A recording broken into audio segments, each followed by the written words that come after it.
What's up, everybody? Welcome to the show. That is Mike Fuji. I am Al Norfleet, and together we are at the 50 with Fuji and Fleet. And today's episode is called Mission 59 Complete. How are Yes. you there?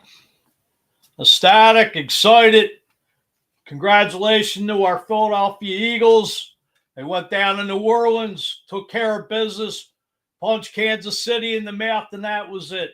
Dominated for 4 quarters, 60 minutes. I take my hat off to you. Congratulations to the fellows. Well deserved to the Philadelphia Eagles organization. Al, how are you? I'm doing absolutely wonderful, man. I feel the same way that you feel, very ecstatic, very happy. This is my second Super Bowl I've been a part of, so I'm just as happy as a kid in the candy store.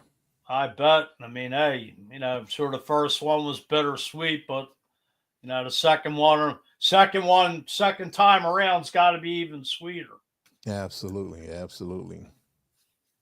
Yeah, the first time, like you said, it was kind of bittersweet because I spent so many years with Andy Reid, Rick Buckholder, and Spagnola, and Right. but this time, I mean, they've been gone a while, and I'm still bleeding green. So, Right. hey, I like them, I love them, but hey, I'm loving my birds right about now, man. Loving my birds.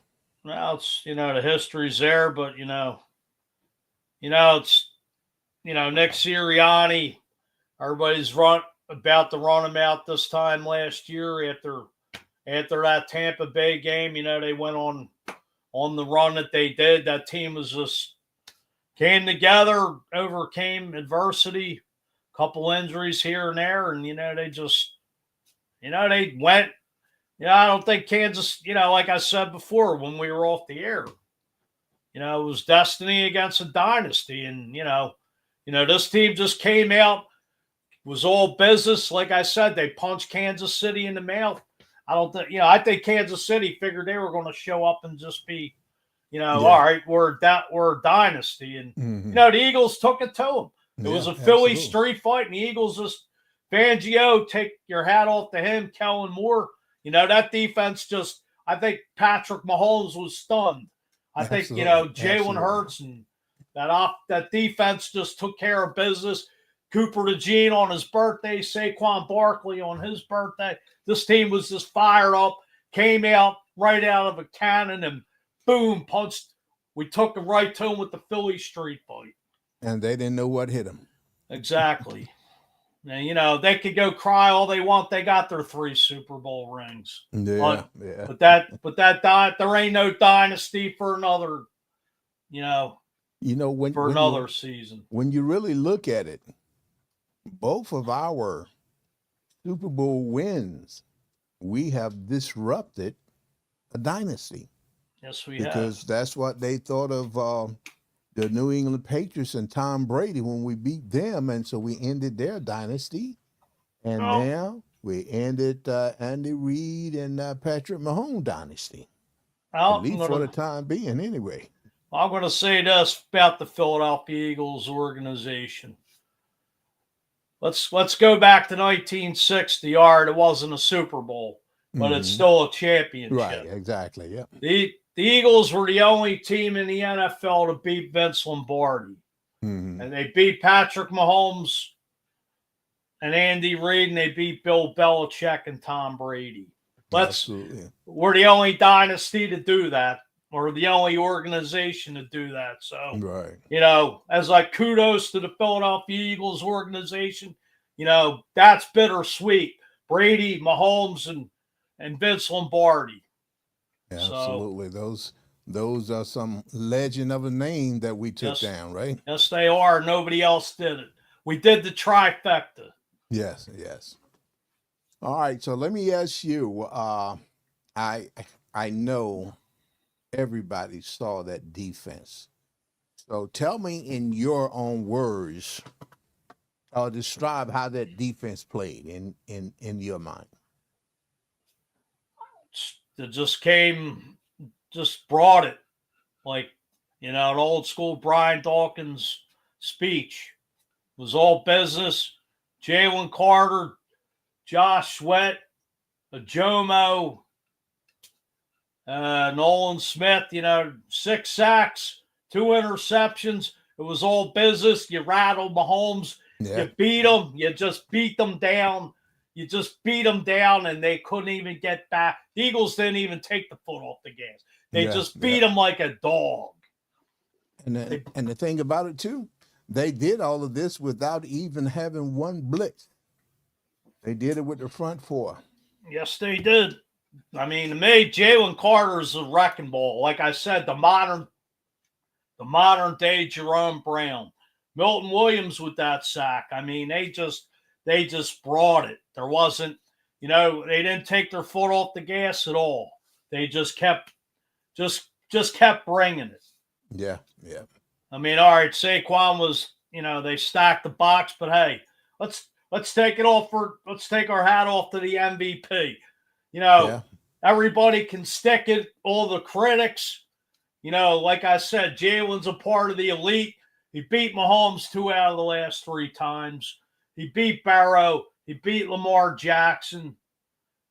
And he beat Josh Allen. So let's not, Lamar Jackson, Josh Allen ain't even in the Super Bowl MVP or even have a ring. So Jalen's a part of the elite now, and he's right up there.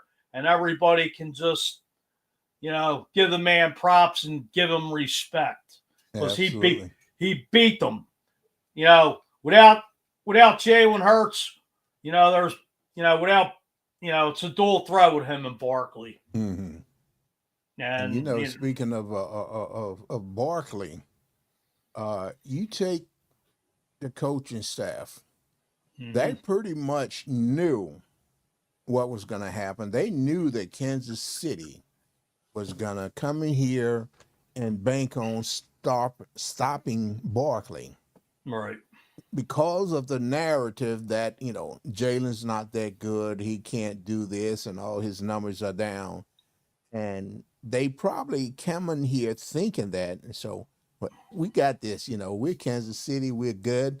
We're going to stop Barkley, which everybody knew that Spagnuolo has the weapons to do it, has the knowledge to do it, and he got it done.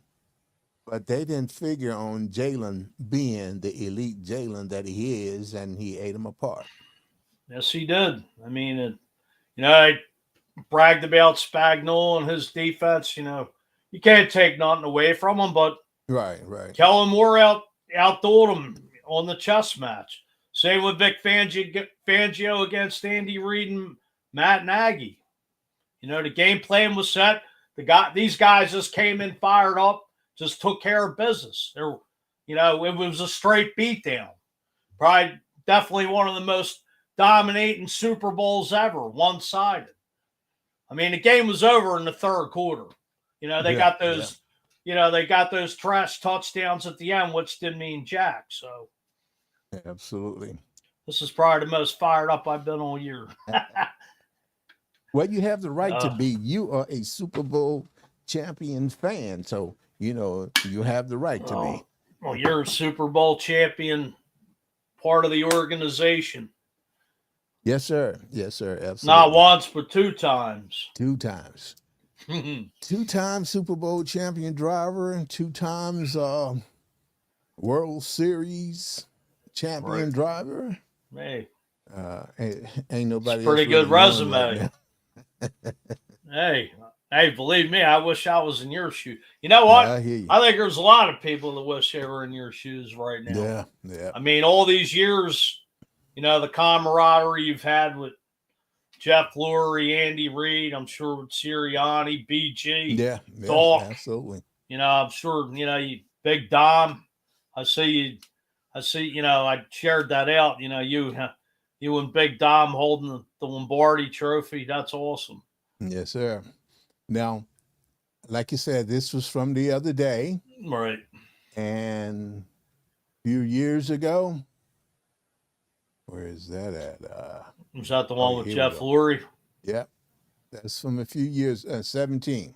Was that the Okay. day of the parade or right as they got No, off that the was plane? soon as they touched down, just like the one with Big Dom and I. That's Because what awesome. they did was, Right, once we sitting there waiting, they took the trophy over to the fence so the people can see it over there. right, And when they came back, me and Mrs. Lord, we was sitting there talking, and right. so they was in their car because he didn't ride the bus, Wasn't and no, go ahead. I didn't mean to cut you off. we were starting to take off, and all of a sudden his car stopped, Right. and he got out, knocked on the door, told me to get out, and I'm thinking I did something wrong. But I got Well, out and he got on his phone. Next thing I know, the trophy was coming up. He handed it to me. that's He said, "Come on, let's take a picture." And so that's incredible. I that mean, was just cool. to That was like, cool. oh, Yeah. that's. I mean that. I mean, I'm sure that taught was touching to you. Like, Oh yeah, you've been a absolutely. part of this organization for 26 years, correct? And Yes, yes, sir. isn't there multiple Super Bowl trophies that they have?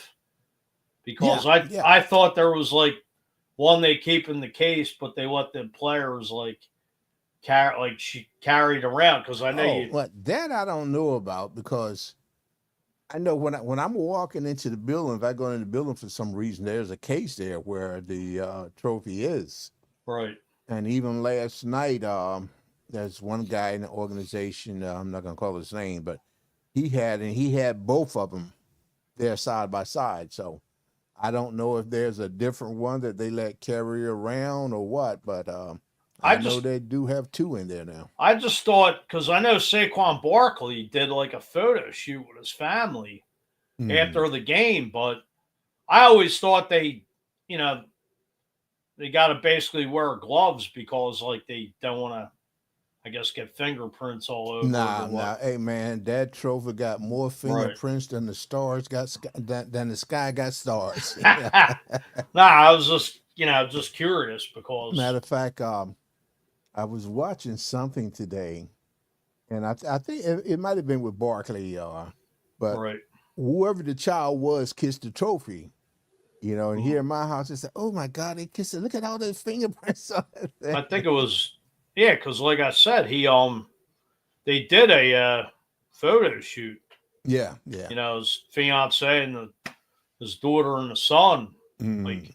which I never saw that been done before, but I Oh guess yeah, they yeah. What happens is while they're still on the field, it gets passed around to different players, and if you got families there, they'll let their families take pictures with it and things of that nature. right, And so it goes through a lot of hands, man. I mean, it comes there in a case and it's clean, it's all shiny. right. But by the time everybody get their hands on it, man, it's something No. else. Oh, hey, you got those George House trophies and now two soup, two Vince Lombardi's in the case with it. Yeah, absolutely. I really didn't know. I see everybody in the organization on the field and everything, and I always seen this one young lady, Mm, but I didn't realize that she was a coach. yes, Yeah, I think her name is did Autumn Lockwood, I believe, something like that. But she is the coach, she was the and first, they said this is her first time a female coach, won a Super Bowl. right? Uh, Did see that. Congratulations, Miss Autumn, as well. Absolutely, absolutely.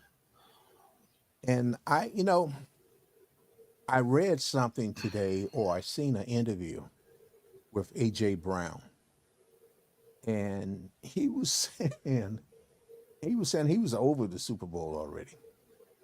He Really? was saying that, yeah, he was saying that not in a negative sense, Right, but I guess what he was saying was that all this hype goes into it, and you do all the work and your preparation, then is done and it's over. He right, said, "I'm excited to have won." He said, "But the excitement of being in a Super Bowl is over for me." He said, "My excitement comes from the journey, working with the players, or working with my teammates, and going through the fire together." He said, "That's my excitement, but the Super Bowl itself, you said that's over for me. So Oh, somebody gonna take that the wrong way. You know that. no. I mean, I don't know. I look at it like this: when you get that ring opening night, or Yeah. when they had that big ceremony, when they had Hmm. that big dinner, that party that I remember they had in 2018. But when you were out coming down Broad Street to the Parkway, I think it might just kick in for him I because think so. I think I so because mean, he wasn't here the last time. and So come Friday when he rolling down Broad Street and seeing nothing but a sea of humanity, see he might Green. gonna be thinking different. Well, I think probably didn't hit him like it well then because you start it's 24/7, 365 around the Hmm. calendar year now with football. Yeah. Yeah. Mini camps, OTAs, and then training camp, and then before you know, you're kicking it in high gear, and it's like you work out. I'm sure these guys will take some time off, but then you got to start your regimen all over again, and Yeah. before you Yeah. know, it'll be like we said. You got the combine in a couple weeks, free agency in a month, the draft's the end of April, and Yeah. Yeah. before you know, you're kicking it. Like I say, Yeah. you're kicking it in high gear, and the 2025 season. It's like we said. This front office really don't have much time between everything going on. Winning the Super Bowl. I mean, right now, I don't know if I'd want to be Howie Rosen with the decisions you Yeah. really got to make Absolutely. with free agency. You can't sign everybody. That's the only thing. And now you gotta replace Kellen Moore, and God knows who's going to be your new offensive coordinator for Jalen, and a Yeah. new, is it going to be a new system? And it's just, it's just a short. It's just, it's just a short time period. Winning the Yeah. ball, you Yeah. 32nd pick overall, and then like I say, I'm sure they got people in the front office who already have all those bases covered, but Yeah. uh, Absolutely. and Yeah. Howie definitely has his work cut out for him, but he's up to the task. Always has been, and I don't see any difference this year. So he's gonna make something happen to where, like we say, uh, some of the guys that they want to keep, he gonna find a way to keep them. And I mean, everybody know you can't keep everybody. no, You it's know. just that's the only Mm. thing. These guys have completed the mission. They're not going to be. It'll go down in Philadelphia Eagles history. Another. I can't even believe we're already coming up almost to 10 years with the 2017-18 team. Yeah. Yeah. Now, I'm sure they'll have some type of 10-year reunion, and then these guys. It's just going to be bittersweet with the second team ever win a Super Bowl in the Hmm. Philadelphia Eagles organization. Right. You go down. It's like Fred Shero, who was the Flyers coach when they won their Stanley Cups. Like he said to that team, he said, Hmm. you know, we win, we walk together forever. So, Right. Right. this team's, they're all part of this run that, was just phenomenal journey. And, Yeah. just to get back, they lost 2 years ago. It's just like sometimes some guys don't get back. I Hmm. mean, Absolutely. Lane Absolutely. Lane Johnson, Jake Elliott, Brandon Graham. I mean, they're all actually. I think Rick Lovato was a part of that as well in Yeah. Yeah. 17. So these guys may not great resume. These guys may never get another chance to play in another Super Bowl. And see, that's the unique thing about it too, because each year Right. the team is different. Oh yeah. Maybe by a little, maybe by a lot, but it's different each year. When everybody starts off at ground zero, Mm-hmm. everybody's starting over, Right. and you can have the success all over again. Right. But then, like you say, people that have been here, It's good for them. Brandon, all those guys you mentioned, Lane. But the people that weren't here, it's especially good for them because now they are experiencing something that they haven't experienced before. All And right. so that makes a NFL team that can make it all the way extremely special because it's hard to get there. It's very hard to get there. I mean, look at guys like Dan Marino played in the Super Bowl his rookie year against Joe Montana and San Francisco 49ers. All right. They lost. Thinking, you'll get back there. And he never did. He never won a Right. Super Bowl. Definitely Mhm. one of the better quarterbacks of all time that, never got back there, never won a Super Bowl. So, Right. I mean, you look at, another thing is too, Saquon Barkley, Mhm. 2,000 yards. And also, nobody talked about it much, I don't think, but he did break Terrell Davis's, Yeah. Yeah. regular season and postseason record. He only needed like 30 plus 30 yards. yards. So, Yep. Hmm. and, it's just another milestone for him. Yeah. And then too, for a guy like him that is as humble as he is, Very. and with his whole situation, wanting to stay in New York, wanting to be there, but when he Right. seen he couldn't, he wanted to go somewhere where it gave him opportunity. Now he got here, Mm-hmm. had the type of year that he has had, Right. and with his personality, Mm-hmm. it's got to be extremely gratifying for him. And that's who I'm really looking forward to seeing his reactions to the parade All come right. Friday, because I mean, it's got to give him a different feeling than what he's ever had before. I think a lot of these guys, they, like you said, AJ Brown was kind of feeling the way he was, but when you're out there and then, Mm-hmm. you see, it was, I had family that never witnessed, that were diehard Eagles fans that, taught me the game and the passion and, just being a Philly sports fan is, family members that passed away that didn't even witness it. That, Right. we were just lucky we saw that first Super Bowl 7, 8 years ago. Now we have two, and it's like, Mm-hmm. it's, it's shameful. Family members of years past had passed away that really didn't get a chance to, see this and savor it. Like, how fortunate myself and you and just, we diehard Eagles fans that had season tickets for years just Yeah. didn't witness it. But, I No. think back in 17, I think somebody was an Eagles fan that took, I believe, his Ern.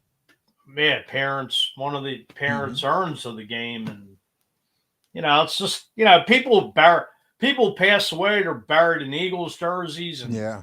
it's just a phenomenal thing, like, no, we respect the other three teams, but the Eagles' passion for the city is second to none. Yeah. I mean, Yeah. and it's just, I mean, look at myself. I'm like a crazed nut, just like, but it's a passion. We're born Yes, into it. absolutely. The first Absolutely.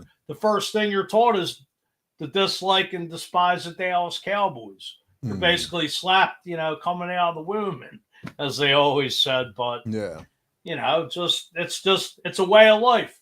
And I have a picture here with, I could get it. It's like this big and has like all the Eagles' different uniforms from years ago. And it Right. said Right. Philadelphia Eagles underneath, a way of life. And, Now, three. speaking along this same line, I heard a story. I forgot what news channel it was on, but somebody had witnessed several, not one or two, but several people in the graveyard right after the Eagles won. They went to the Tailgate. graveyard, sat with their loved ones, and cried Mhm. and said, "We did it again." Tailgating. That's I passion. did hear that. Yes, yes, yes. Ah, That is passion. oh, it is. I mean, I don't know if anybody's around for. I mean, look at the young lady who's 102. God bless her. Mm-hmm. Been a fan since she was very young, and God bless her. I believe the Eagles flew her down to New Orleans for the Super Bowl. I think I AJ think Brown. I think that was AJ Brown's family member. Really? Yeah, that's what I I know was her told. last name is Brown, but Yeah, that's what I was told because the people from the airport was talking to me about it really, because they were saying, she could barely walk. So, one of my drivers had asked the question, well, how'd she walk up the steps of the plane? And they said, how they have those food trucks mm-hmm. that elevates up so they can bring the food on to Right. store the food. So that's how they got her up there. Matter of So, fact, another story related to AJ Brown. Let's give him props too. Is the little kid that was injured in the in the plane? plane crash? I believe he paid for the family to go down to New Orleans to see the Super Bowl because Right. his favorite player was AJ Brown. Mm-hmm. So, and I know they said I think he presented the family tickets and flew them down for the Super Bowl. Right. A lot of these guys, it's like AJ gets all this negative press, but let's think about what he does, what these Yeah. guys do Yeah. behind the scenes for people like that. I mean, it's phenomenal. Yeah. And a lot of the players, they don't like for it to be known Right. what they're doing because they're doing it out of the goodness of their heart. And Exactly. yeah, so that is great to me. That's a very good thing. Oh, definitely. Now let me ask you a question here. Um, Now the 2018 draft. Yes. Now, this is what I wanted to talk to Ed about because it was an article that he wrote, and he wrote that the 2018 draft class gets a ring. And so that's all of those Georgia's guys, right? For back then or for This past draft, the 2018 draft, right, that they are now playing so well that they're getting the ring. right. Whoever it was, I don't know if the Georgia guys or not, but he had wrote this article, and I was going to ask him to go into more details about that, but he's not here. And also, he wrote an article said there were 16 bad decisions that helped the Eagles win Super Bowl 59. So now, do you know what he was talking about there? No, I actually can't say I do, but I know something came out yesterday to where it was Carson Wentz trade basically brought. Let me get this right. Involved the draft picks with the trade for AJ Brown, Devontae Smith. Hold on, I did save the picture, and I want to. Hopefully, I have it somewhere. But basically, I think Cooper DeJean's name was involved in on it. I know definitely. Oh wait, here it is. Carson Wentz trade. Eagles players acquired using picks from trade. Carson Wentz traded to Indy for picks, which were Devontae Smith, involved in the trade with Tennessee for A.J. Brown, Jalen Carter, and Cooper DeJean. I don't know exactly what picks, but right. Was everything that was just involved. I guess Howie, being the mastermind that he is, just wheeling and dealing. Yeah. We ended up with, basically almost. I don't know if Cooper DeJean was an All-Pro, but you got 3 out of 4 all pros, or pro ballers slash, Cooper DeJean, the big interception. Yeah. Howie gave like 2 second-round picks and something else just to move up and traded that to Washington. And not only did we get Quenyon Mitchell, we got Cooper DeJean out of it. So yeah. Now we have 8 free agents, guys that are made. Okay, here he is right here. Hold on one second there. Hello, sir. How are you? Hey guys, can you hear me? Okay. Yes, sir. Yes, hey, Ed, sir. how you doing? Good, man. Good. Al, how you doing? Mike? I'm Welcome. doing absolutely wonderful. Welcome. Yeah. You guys come down off Cloud 9 yet? No, Not yet. Congratulations. I know you've been covering. After the parade Friday, I come down a little bit, Yeah, there you go. Yeah. How are you feeling? I mean, I feel tired. Sorry about that. I feel a little tired, long day coming home Monday, 5-hour flight delay. Wow. But I was up among the clouds there with the Eagles winning and the Cloud 9 stuff. So it was a great week. It really was. Right. It was great to be down there and be a part of it. And absolutely. long year. I can't imagine how the players feel. Right? I mean, they've been going at this thing since the end of July, just beating up each other, hitting each other. We give Nick a hard time about not having these hard practices, but this is why. You don't want to get yourself beat up. You want to be ready to go if you have to play on February 9th, and the Eagles were. Right, exactly. Well, we know you're tired. We're not going to keep you too long, but I want to let everybody know that this is Ed Kracz from Sports Illustrated. You've been writing or dealing with the Eagles for over a decade now. And so you're going to help us out a little bit today. And actually, we were just talking about you because I had told Mike there, I read an article that you wrote about the Eagles 2018 draft class gets a ring. Yeah. Can you expound on that a little bit more? Yeah, absolutely. It's interesting because the Eagles won the Super Bowl in 2017. So you want to see, okay, who are they going to bring in the next year? They had the 32nd pick and they traded out of it and they brought in Dallas Goedert with the, I think it was the 45th overall pick. He was a second rounder, but they only had 5 draft picks and 4 of them are still on the team and 4 of them played pretty big roles in the Super Bowl. But I talked to Dallas Goedert about this during the week about how it's interesting in that, he came after the Eagles won a Super Bowl. I know they went in 2023, but they didn't win it. And he said, I had to hear all about it. I had to see the guys get their rings. And I'm like, man, I want to get one of those too. And it took him 7 years. But that class to me, I know Howie Roseman has had some very good drafts these past few years, but that 2018 class was really kind of the big stepping stone, I think, for this team to make 2 Super Bowls and then to eventually win that second one. You had Dallas Goedert. You had Avonte Maddox, who made a huge play on 4th down near midfield on Patrick Mahomes, batting a pass away. Very next play the Eagles offense takes is the 46-yard strike to Devontae Smith in the end zone.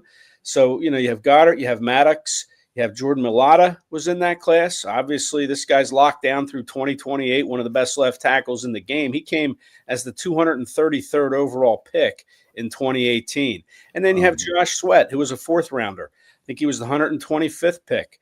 And what do we see Sweat do in the Super Bowl? 2.5 sacks, career high, 6 tackles, multiple pressures on Mahomes. So that class to me was kind of the linchpin to this Super Bowl title and to 2 Super Bowl appearances. It was a great draft by Howie. We always rush to give a grade after a draft is finished, but I like to wait at least 3 years. In case it's been 7. And that class has to be an A+, if you ask me. And that, if you just look at the 4 guys that are still here and really played big roles in that win over the Chiefs. Right.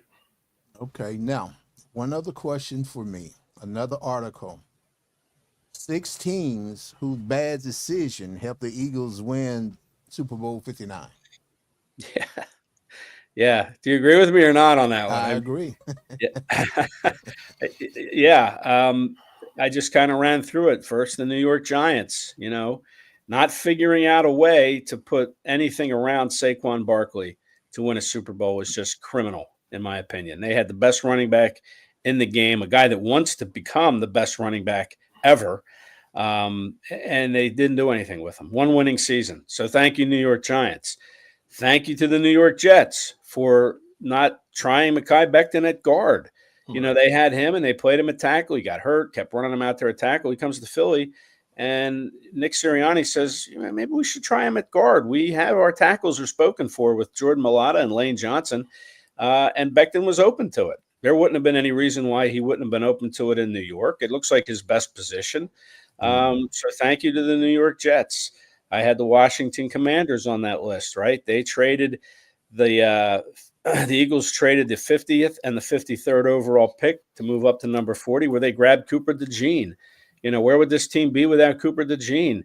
Howie said after the draft that they had a first-round grade on both him and Quinyon Mitchell, and there aren't many drafts where you come out and you say, yeah, we got 2 first-round players on our board. But they did it, and thank the Commanders for that. They also sent Jahan Dotson, had a nice Super Bowl. Big catch, 27-yard gain that set up the first touchdown. Pittsburgh Steelers, they could have had Jalen Hurts. They had the 49th pick. Mike Tomlin loved them. They had the 49th overall pick in 2020.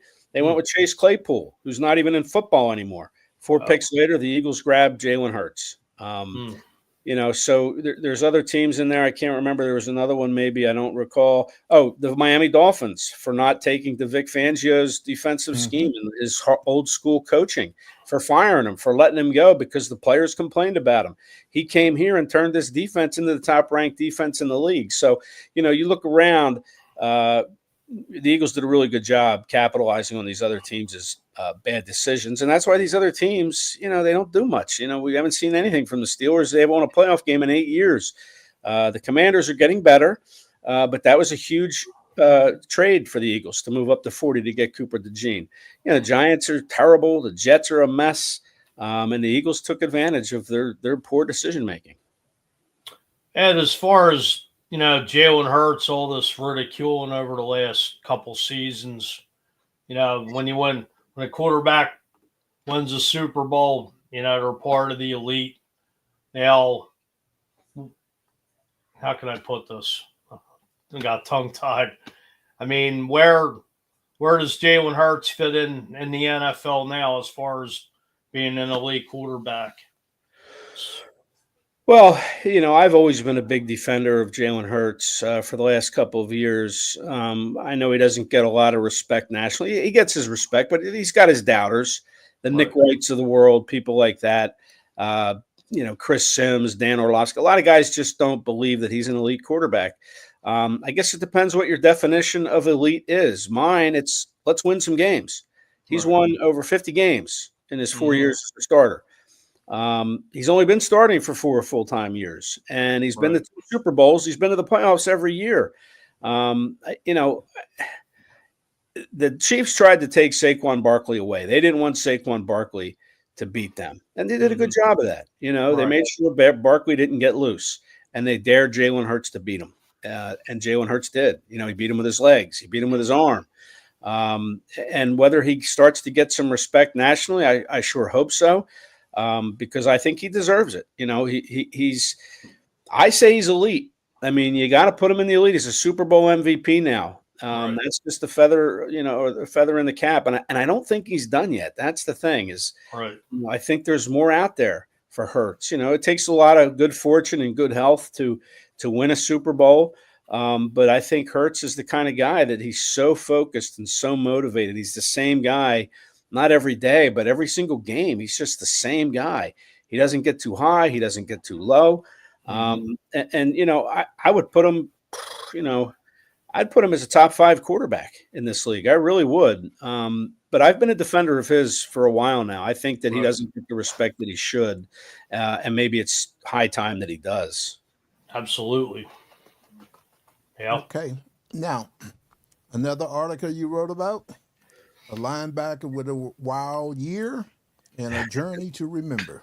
Yep, Zach Bond. Yeah, sure was, man. Just coming from out. In my opinion, he should have been the NFL's Defensive Player of the Year. He didn't win that award. He was one of the 5 finalists, but I just think because it was such a wild, and he talked about it being a wild year, but it was just such an out of the blue thing. I mean, all of a sudden, Zach Bond, who's Zach Bond? Like, what? He's a finalist all of a sudden, but he had a great year, and he talked about his journey, about agreeing to terms with the Eagles. He had a son that was born in April. Then he had to move his family to Philadelphia. He had to get used to a new city. He had to get used to new teammates and coaches.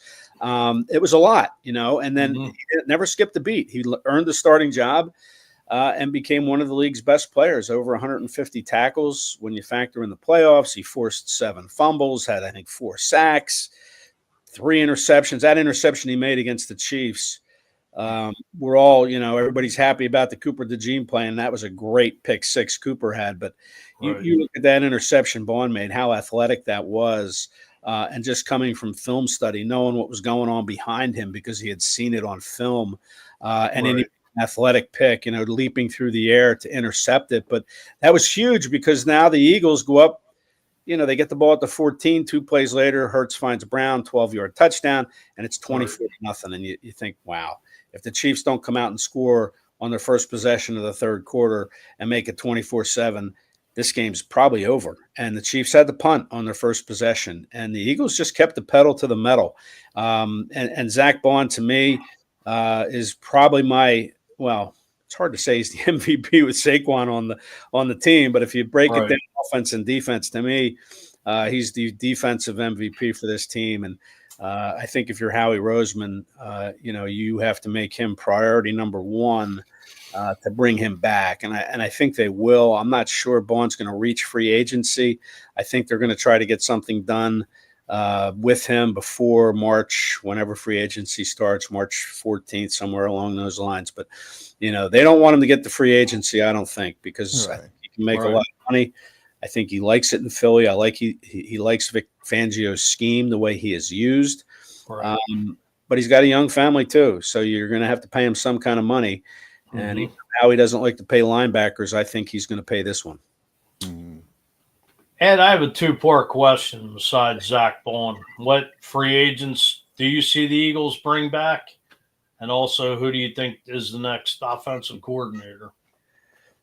Yeah, first question, Bond, I think, comes back. They don't have a whole lot of money to spend. He might be the only one that of the high-ticket guys, the other 2, Milton Williams and Josh Sweat, they're gonna get paid well.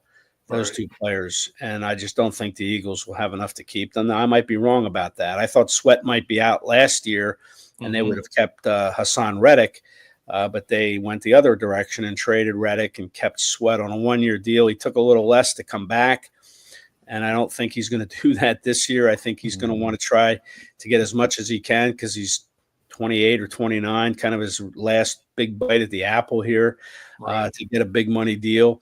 So I think it's going to be hard for them to bring those 2 guys back. And then after that, you have Mekhi Becton, who really likes playing with Jeff Stoutland as his coach. Really enjoyed being in Philadelphia. He has a knee issue. I don't know if it's a degenerative type of situation like Jay Ajayi he had all those years ago, the Eagles running back that was on their last Super Bowl team. But I think that if that's the case, I don't think you're going to see a lot of teams load up and give him a big money contract and put him at tackle. So that could play in the Eagles' favor in terms of getting him back on a little bit more friendly deal. But, he could possibly come back. And I would bring back Oren Burks, the linebacker. All that guy has done has been on winning teams. He's been in the league 7 years. This was his 6th straight trip, or the 6th trip in those 7 years to the playoffs. He played in the Super Bowl with the 49ers last year.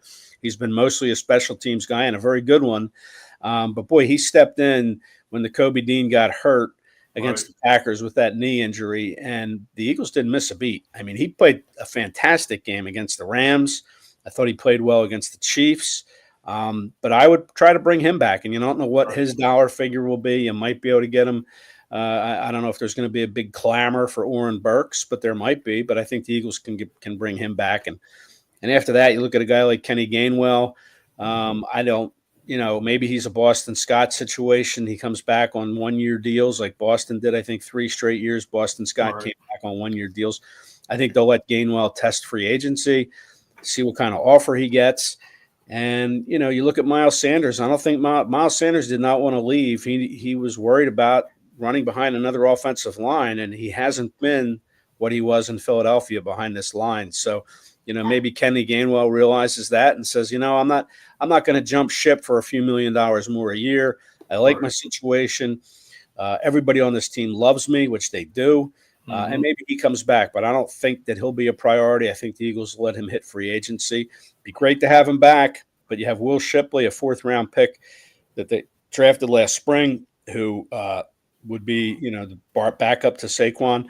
And then you have to go find another running back. They had a couple on the practice squad, so maybe one of those guys steps up. But, to me, Gainwell is kind of not one of those priority signings, but that doesn't mean they won't bring him back or don't want to bring him back.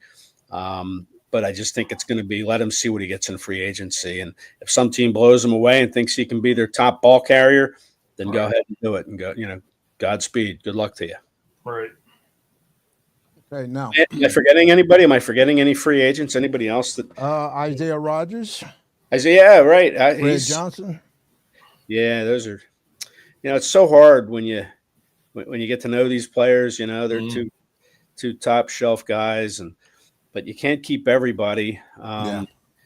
Fred, I think, is a little limited in pass blocking. Did a great job stepping in for Milata this year, but I don't think he's a better run blocker. That's what this team does, is run, and I expect they'll probably try to do the same things next year with the running game, so maybe they bring him back. And then Isaiah Rodgers, you wonder if Darius Slay is going to be moving on. He seemed to think that he would be. He wants to play one more year, but I don't think he's real sure it's going to be in Philadelphia. So if you let him go, then maybe you bring back Isaiah Rodgers and, let him try to win a job. I don't know who the Eagles would use to replace Slay if he leaves, but if you bring back Rodgers, he would be in the mix with Keely Ringo. Maybe they move Cooper DeJean out there and put somebody else in the slot. But yeah, and Rodgers, again, he might not command a big contract, so maybe something reasonable gets him back here. Again, the Eagles don't have a whole lot of money right now. I think they're about $18 million under the salary cap. That's going to go up a little bit. I think the cap will rise again this year, so they'll have more money. But you want to be able to extend Cam Jurgens. He's due for an extension. You wonder what they're going to do with Jordan Davis, who they have to decide in May to pick up his 5th-year option or not. I'd love to see him do it. I think he is a player that has nowhere near his ceiling, but I'm not sure they will. I think it's an $11 million hit that they would have to pay him in 2 years. So, these are all things you have to figure out when you're looking at guys you want to bring back. You don't just look at this year. You're going to have to look 2 years down the road. Goddard's contract's up. Do you want to bring him back in 2 years? He's up after next year. But, Cam Jurgens, and there's another one that is due for an extension too. I can't think who it is, but you have to be mindful of those things when you're out spending money. You can't just go all willy-nilly and bring guys in and bring guys back, even though they're great guys. You'd love to have Fred on the team and Isaiah, but again, it's just going to come down to what they're comfortable giving them and what they're comfortable taking, the players. Right. Okay. All right. Before we let you go, I have a question relating to the last game of the season and them sitting and not letting Saquon go for the record. Now, they said because, they wanted to make it to the Super Bowl. They wanted to win the Super Bowl. Now, they have done both of those things. In your opinion, well, first of all, what was your opinion on it, on that last game of him sitting? I didn't have any problem with it. I thought it was the right call, because they had bigger goals in mind, and it wouldn't have just been Saquon that's playing. It would have been Cam Jurgens, who we saw had a back injury. Right. He couldn't even start in the NFC title game. Landon Dickerson struggling with a knee injury. You would have had to play your offensive line, and that's wear and tear on those guys. Who knows if they would have even been able to play in the championship game had they played in a meaningless regular season finale just so Saquon can get a record. we all know Saquon would have got that record if he played. Let's Right. face it, he was only 100 yards away or so. Right. So they had bigger fish to fry, and I had no problem with it. I really did not have an issue with it. And for all of those who did, and look at us now. Yeah, Exactly. they got it. But yeah, Fuji, I don't think I answered your question about Kellen Moore. That was a two-parter, right? To Kellen Moore. Yes. What was it about Moore? I said, who do you think may be the next Eagles offensive coordinator? Yeah, I think there's two parts to Kellen Moore leaving. First is that answer is who is going to take over, and second is who is he going to take with him? You know, who's going to be leaving this Eagles staff to join Moore in New Orleans? A lot of speculation that Doug Nussmeier, the Eagles quarterbacks coach, will follow Kellen to New Orleans because those two are very tight. They're they're confidants with each other. So he could leave to be the OC. So the Eagles will need a quarterbacks coach. And then will he take one of these young defensive coaches like a Clint Hurt, who did phenomenal work with this defensive line, who was a former DC, has some experience at doing it for 2 years with Seattle. Would he take him? Would he take Bobby King, the linebackers coach, who did a great job with Nakobe Dean and Zach Bond? Or would he possibly take the secondary coach, Christian Parker? This team was number one against the pass.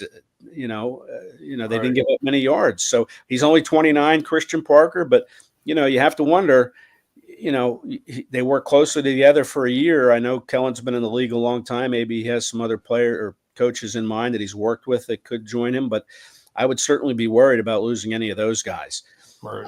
As far as a replacement goes, I mean, it seems to be Kevin Patullo is the leader in the clubhouse. Him and Sirianni have a relationship that's similar to Kellen Moore and Doug Nussmeier.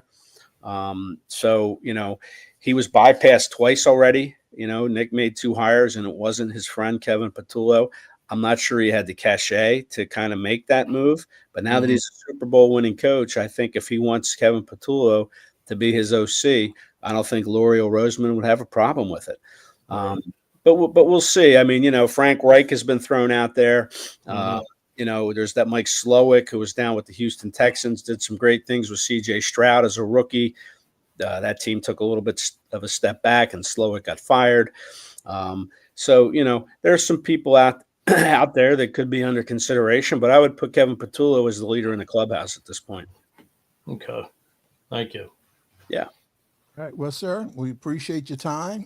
Yeah. I'm going to let you run so you can get caught up on some rest, because I'm going to need you out there for the parade as well. Will you be at the parade, Ed? I'm not going to go to the parade, to be honest with you. Okay. I won't see it, but I listen, I'll be happy to come back, anytime you guys need me as we get close maybe to free agency and the draft. If you need anything, be happy to jump back on with you. But yeah, are you guys going to the parade?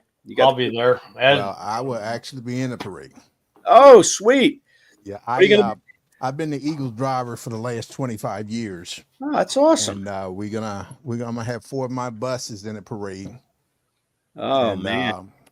It'll be empty buses, but what they do, because the players will be on the open air buses, Right. and they be drinking whatever they doing, and when sometimes they use the bathroom, they step off that bus, step on my bus, use the bathroom, go back on that bus. For a minute there, Al, I thought you were inviting me on one of your buses to come take a ride down Broad Street, but apparently not. We did it the last time, and it was such a unique experience. So this time, I'm planning on putting a camera in the window and try to get the whole thing all the way up to the steps there. So I'm gonna see if that'll work out for me. Oh yeah, it's a good idea. Give it a shot. Yes, you have sir. to be technologically savvy to do that. I couldn't do it. Maybe you can. I don't know. Well, I have I'm looking at a camera now. It's called an Osbach Tail Air 2. And I have a little doohickey where I click it on and put it on in the winter, hit the suction cup, and it stays. And then you just press on with the little remote, and it should work. So Okay. I'm going to give it a heck of a try. That sounds like my speed, a doohickey and a suction cup. Yep. That's it. Right. About my Whatever speed it right takes. there. Yeah, whatever it takes. All right, sir. Well, thank you so much, Ed. Well, Appreciate thank your you, time. Ed. We My appreciate it. My pleasure, fellas. All right, sir. All right. Have Enjoy a the good night. vibe, man. Enjoy the Super Bowl vibe. Yes, Yes, sir. sir. Absolutely. Thank you. All right. Bye-bye. Peace. Have a good night. All right. So, Great. Mike, there's something that I wanted to show you when we was talking about Mekhi Becton. Mm-hmm. I'm hoping that they will find a way to get this dude to sign, because this guy, I think from what I've seen, what I'm getting ready to show you now, I don't know if you've seen it or not, but he's on the field with his son sitting on the ground, and tears are just coming down. He's so happy that he won and that he got the opportunity to be a part of something like that. So hold on for 1 second there. I did see something briefly.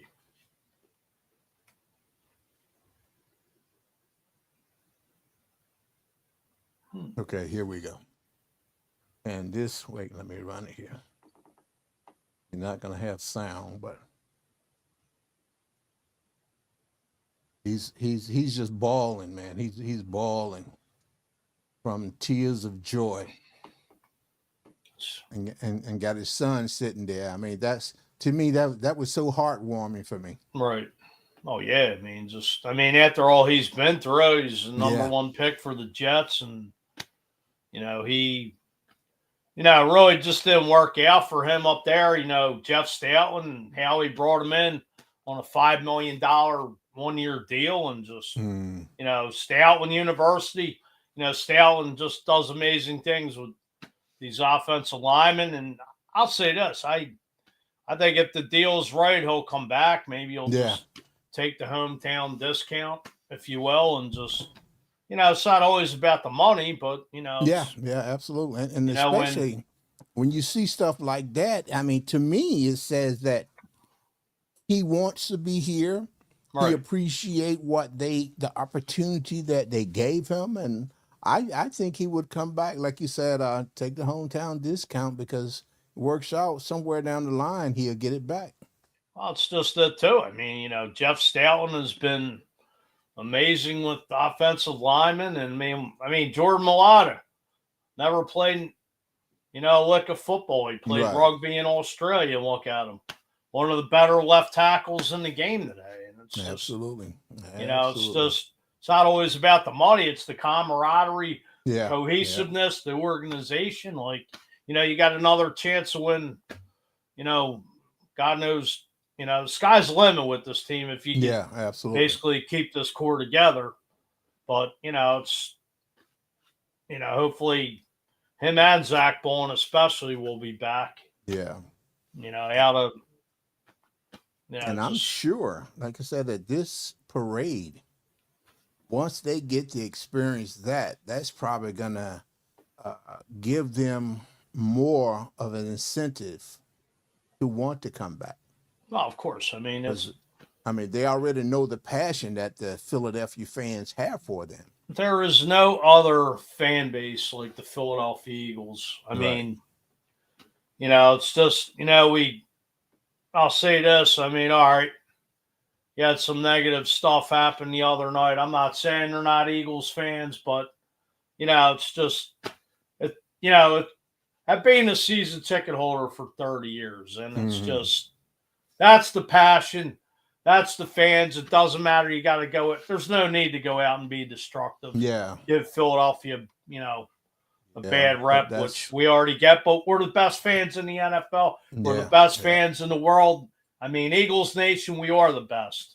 We know we bring our lunch pail. We live and die with this team 3 hours every week.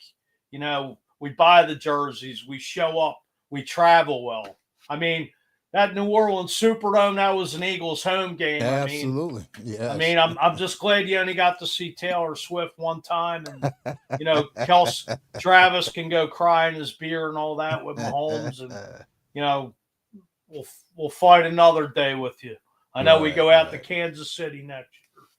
But, we are the best fans. We're the most loyal fans. And we are the most passionate fans in the world in all sports. With that being said, nothing else needs to be said. I just get it. Absolutely. Just the electricity goes through my body. That's good, man. That's good. So listen, we're going to end this. We're going to get ourselves ready for the parade. Like I said, we probably won't see each other there, but I know you'll be there. I'll be there. Oh, let me know where you're at. I'll try to swim my way through all that Eagles green. The only thing you probably can be able to do is stick up your hand and wave. Because I'm going to be rolling with the parade. I know. Maybe Mike, listen, man, a great show. I'm glad that Ed did show up. He was able to cover a lot of things that I was looking for. So that was absolutely fantastic. Thanks, Ed, for coming on. We appreciate it. I will see you at the parade. I will see everybody in Eagles Nation at the parade. I'd say 5 million people will show. Bigger than 2017.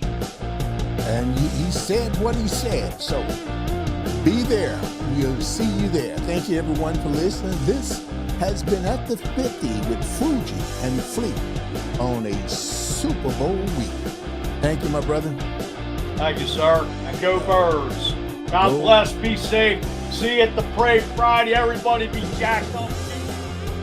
We're savoring this parade number 2. Have a good night. Thank you, brother. Go Birds. Go Birds.